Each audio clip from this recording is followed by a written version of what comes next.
அனைத்தும் அனைவரும் சிவம். அனைத்திற்கும் அனைவருக்கும் நன்றி. தாய் தந்தையருக்கு நன்றி.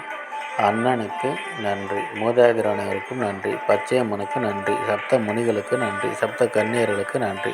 சுப்பிரமணியருக்கு நன்றி. சிவபெருமானுக்கு நன்றி. என்னுடைய ஆன்மீக குரு தலைவர் அவர்களுக்கு நன்றி. 27/1/2024 சனிக்கிழமை பஞ்சாங்க வழி ஜோதிட ஆலோசனை. இன்று உங்களுடைய கர்ம வினை தீர தம்பி தங்கைகளுக்கு உதவி செய்யுங்கள்.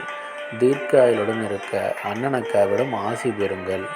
ஆரோக்கியத்துடன் இருக்க குடும்பத்தில் உள்ள பெண்களுக்கு உதவி செய்யுங்கள். பணம் பெருக குழந்தைகளுக்கு உதவி செய்யுங்கள். எடுத்து வைக்கும் காரியம் அனைத்திலும் வெற்றி அடைய தாயிடம் ஆசி பெறுங்கள். யானை முகம் பாருங்கள். விநாயகர் வழிபாடு செய்யுங்கள். குடும்பத்தில் உள்ள பெண்களுக்கு உதவி செய்யுங்கள். கழுதை முகம் பாருங்கள். சேஷ்டாதியை வழிபாடு செய்யுங்கள். இதுபோல் வாழ்நாள் முழுவதும் வெற்றியடைய வாட்ஸ்அப் எண்ணை தொடர்பு கொள்ளுங்கள். டெலகிராம் சேனல் லிங்க் யூஸ் பண்ணி டெலகிராமில் ஜாயின் பண்ணிக்கோங்க. அஸ்ட்ரோ ஸ்ரீ பாபா சேனலை லைக் பண்ணுங்கள், ஷேர் பண்ணுங்கள், சப்ஸ்கிரைப் பண்ணுங்கள். நல்லது நடந்து கொண்டிருக்கிறது. ஓம் ரீங் வசி வசி சகலரும் வசி சர்வமும் வசி. நன்றி நன்றி நன்றி.